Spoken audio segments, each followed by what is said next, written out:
estamos de regreso en JNE Noticias. Nos acompaña, está aquí ya en el estudio para una entrevista, Fernando Tuesta, politólogo de la PUC. Bienvenido, don Fernando.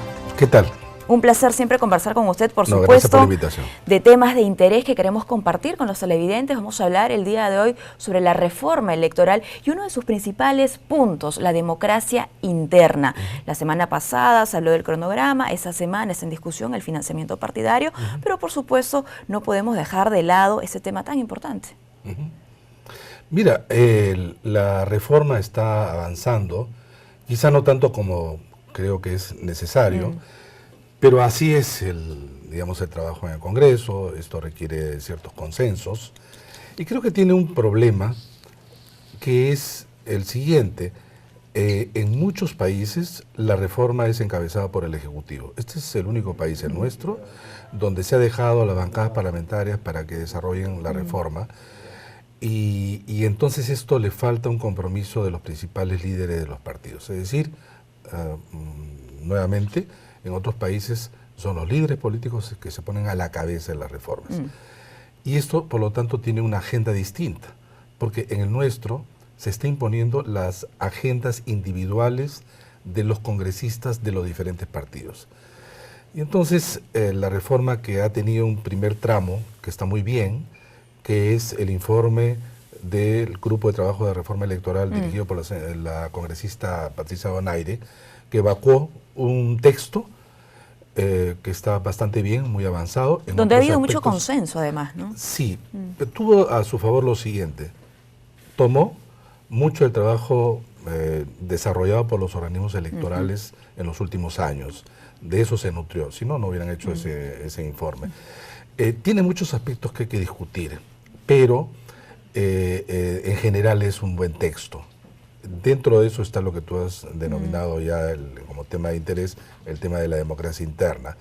Pero esto se puede perder si es que, repito, no hay un acuerdo básico de los partidos, porque dejar la discusión a que cada congresista diga lo que crea conveniente, se pierde sobre la base de este texto coherencia, unicidad, porque eso es lo que tiene este informe, que es como resultado, además que tiene como resultado una suerte de código electoral. En relación al tema de la democracia interna, básicamente hace el tratamiento de las elecciones internas. Así es. ¿No? Hay otros aspectos también, pero básicamente el tema de las elecciones internas. Allí sí creo que hay un tema que particularmente no estoy de acuerdo con el informe. Hasta ahora, la democracia interna en el ámbito de elecciones internas ha sido normado en términos de cuándo se debe realizar, quiénes participan, etcétera, todas las reglas básicas sobre elecciones internas. Pero en el aspecto que tiene que ver con la intervención de los organismos electorales, en la legislación actual solamente se señala que a pedido del partido, la OMPE entrega asistencia técnica. Y las diversas propuestas han sido de convertir esto en obligatorio o, digamos, que los organismos electorales supervisen, fiscalicen, etcétera. Personalmente creo que ninguna de estas medidas es suficiente. Son medidas accesorias y no dan en el corazón del tema. Creo que hay una confusión. Hay una confusión que vale la pena que los televidentes conozcan. La única manera para que las elecciones internas tengan una modificación sustancial del modo como se ha llevado es que los organismos electorales las realicen. No es que esté al lado, no es que la supervisen. Una participación más activa, entonces. La participación activa es así. El RENIEC se encarga del padrón electoral de los partidos. Nadie más que RENIEC lo puede hacer. La OMPE, con la experiencia que tiene de organizar elecciones, no hay nadie más en este país que lo pueda hacer mejor. Además tiene experiencia, tiene logística, conoce y además son instituciones públicas de confianza. Y el Jurado Nacional de Elecciones fiscaliza y podría en algún caso velar en términos de todas aquellas, instancias que puedan recurrir los candidatos o del partido, por ejemplo en apelación. Claro, los procesos accesorios. Y entonces, esa es una cosa distinta a supervisar, vigilar, etcétera. Y creo que esta confusión ha llevado a que muchas propuestas, incluso serias, pongan supervisar. Esto no va a tener ningún impacto, porque un informe que se hace después, digamos, no es lo mismo que tú desarrolles un proceso electoral de esta naturaleza que te digo, que además sea el mismo día, que comprometa a todos los partidos, que sea obviamente obligatorio, no a voluntad del partido. ¿Quiénes son los beneficiados? Los beneficiados en este modelo son, en primer lugar, los miembros del partido. ¿Por qué los miembros del partido? Porque van a encontrar en estas instituciones garantía, en primer lugar, de eficiencia, eficacia, imparcialidad. Un órgano electoral no se va a poner a apoyar a una de las facciones, grupos, tendencias de un partido, ni mucho menos. Y que estos resultados validados sean los resultados que permitan la inscripción de la lista. Porque ¿qué pasa hoy día? Muchas veces hay una lista con, digamos, un orden, y en las negociaciones te cambian. Entonces tú viste el puesto, qué sé yo, 3 y apareces con el 10. Y esas son negociaciones que hacen la dirigencia. Esto no debe seguir prosperando. Claro, y que han habido luego ya muchas denuncias en torno a, ¿no? Denuncias, bueno, de miembros de partidos, ojo, también la inconformidad, ¿no? De muchos jóvenes que quizá entran con cierta ilusión, porque hay aún, ¿no? Jóvenes que tienen verdadero interés político y que quieren ser parte de nuevos cuadros, pero que no tienen esa posibilidad. Y tú lo has dicho bien. Uno, televidente, puede buscar en Google, hacer una búsqueda y ver en casi todas las elecciones internas siempre hay disconformidad. Siempre se cuestionan los resultados. Eso es lo peor que puede haber. Una elección tiene que tener reglas, que éstas se respeten, hay resultados. Ganadores y perdedores respetan el resultado. Eso es justamente democracia. Y esto de manera sucesiva lo que hace es que se incorpore, digamos, en los miembros del partido y el propio partido y en todos los partidos, una secuencia y una cultura democrática de la competencia y de respeto por las reglas. Pero si no están bien hechas, si están manipuladas, si la gente siente que en realidad su voluntad no se traduce en una decisión que se nutra de que ese resultado no sea cuestionado, sea transparente en los actos de sus propios miembros, entonces vamos a seguir en lo mismo. Y allí creo que el informe peca nuevamente de volver a lo mismo, porque lo único que hace es que esta asistencia técnica sea, digamos, obligatoria. Pues con eso no se gana mucho, ¿no? Si bien es cierto, ayuda un poco, digamos, se dice reforma, porque el impacto que produce la modificación es de envergadura mayor. Porque si no, simplemente son modificaciones de la ley. No toda modificación de la ley es una reforma, aun cuando toda reforma requiere modificaciones de la ley. Por supuesto, además que estamos hablando de una reforma integral. Así es. ¿No? Como bien ha mencionado usted también en algún momento, el tener nuevas reglas de base, el hacer que los entes electorales tengan una participación activa en las elecciones internas de un partido, podría pues ordenarlos o incluso reducir el número de partidos que existen en nuestro país.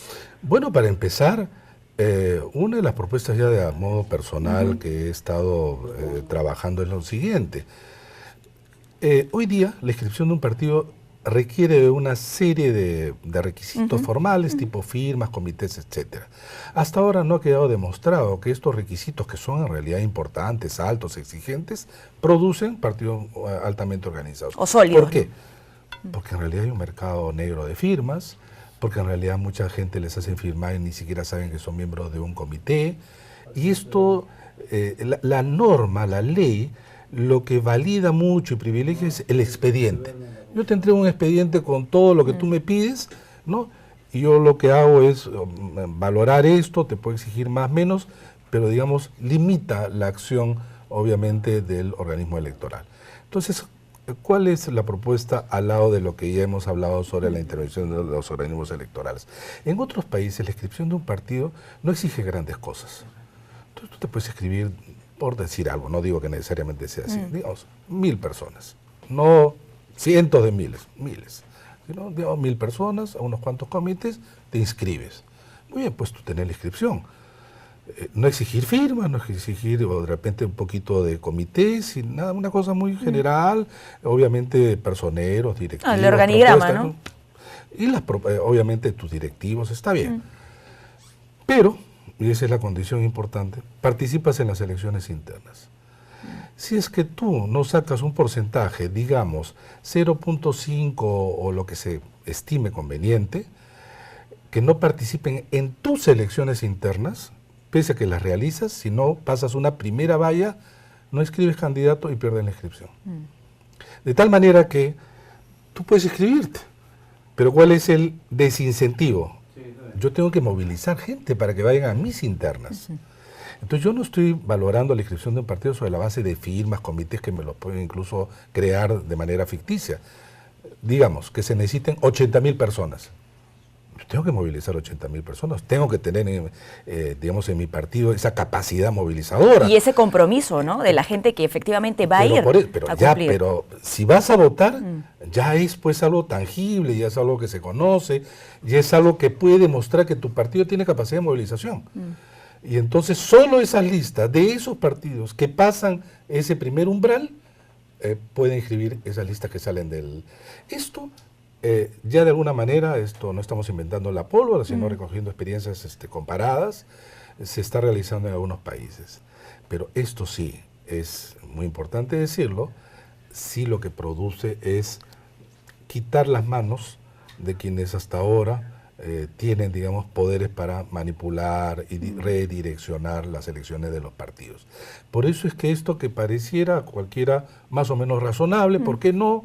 Es decir, le estás exigiendo pues que vaya un número de personas, e incluso tú le puedes cobrar pues, una suerte de caución para que participar tienes que Claro, entregar. eso se acuerda al interior del partido. No, digamos como norma, tú puedes decir que para participar, porque esto es un costo para el Estado, no sé, pues 100.000 soles, etcétera, y si es que no pasas, eso queda para el Estado, para financiar también esto, y si es que no, te lo devuelven. Así como existen muchos trámites administrativos en el TUPA, por ejemplo, en donde se te devuelve dinero. Porque ¿cuánto cuesta hoy día? Por ejemplo, tú compras un kit, desde allí hasta que te inscribes, ¿cuánto te cuesta inscribir un partido? Algunos hablan, no se ha hecho un cálculo, entonces uno podría decir cualquier cosa, pero yo creo que no menos, durante cerca de 2 años, no menos que te cuesta que 300.000 soles, 500.000, no le pidas eso. 100.000 soles o 50.000. Vas a ver cuántos de estos protopartidos se van a presentar. Va a haber desincentivo, porque van a decir, oye, yo voy a hacer todo este esfuerzo para no pasar.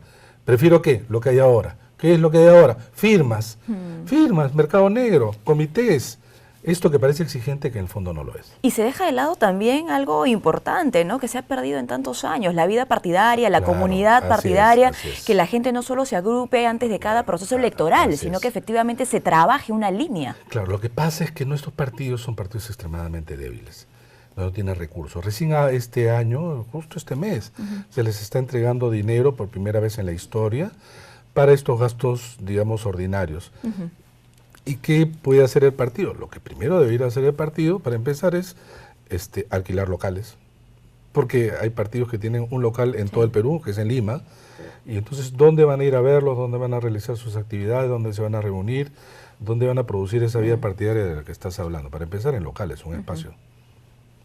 Bueno, y habla usted de los partidos que son débiles, y recientemente JFK compartió una encuesta, ¿no?, donde hablaba de casi un 50% de peruanos que no tienen identificación partidaria, es decir, no encuentran representación en ningún partido. Todas esas iniciativas de las que se está hablando, elecciones internas y otras, pues podrían ayudar a que el ciudadano encuentre una mayor representación, la transparencia, por ejemplo, que tanta falta hace también. Es cierto que somos un país con una alta desafección en términos de identificación partidaria, ¿no? Y esto ya ha ido creciendo en los últimos años. Somos uno de los países donde estos niveles son de los más altos. Y no es fácil la respuesta, porque para empezar, los que se han distanciado más de los partidos son los jóvenes, cuando antes los jóvenes eran los que nutrían los partidos y los que iniciaban una carrera política. Mira tú, los más importantes políticos, incluso contemporáneos, ¿no?, han tenido una carrera política en sus respectivos partidos, pero de años, ¿no?, de la juventud, etcétera. Hoy día, si bien hay jóvenes que todavía ingresan al partido, no es en la proporción de antes. Entonces, ¿qué incentivos hay ahora? No es fácil, y no es fácil porque los partidos en realidad se construyen sobre todo en los últimos tiempos, sobre la base de una persona.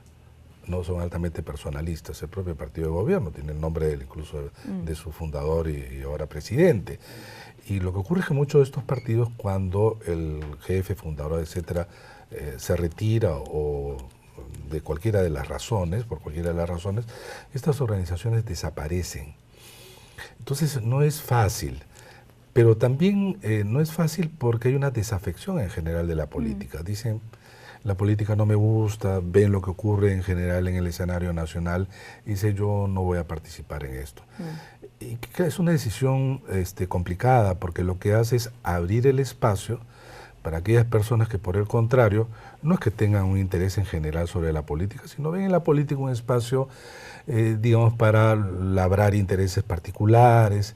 Si eso además es facilitado por un sistema electoral donde hay voto preferencial, esto es mayor todavía. Y donde encuentras partidos débiles, mayor todavía. Y si yo tengo recursos, no me interesa la política, pero tengo recursos y tengo intereses, por ejemplo, en un ámbito de negocios, pues me meto, ¿no?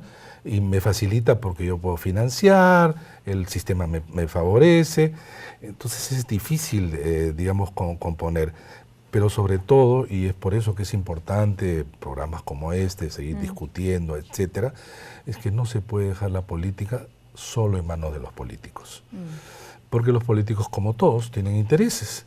Y es necesario que esos intereses sean de alguna manera frenados por el bien público.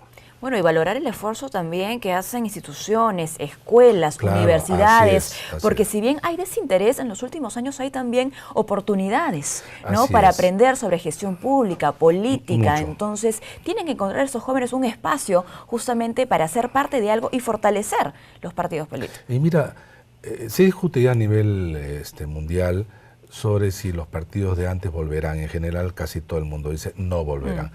Los partidos se tienen que transformar y tienen que entender que los que no están en los partidos y desechan en general a todos, no solamente tienen intereses distintos, sino que tienen que hacer ese esfuerzo por intentar representar.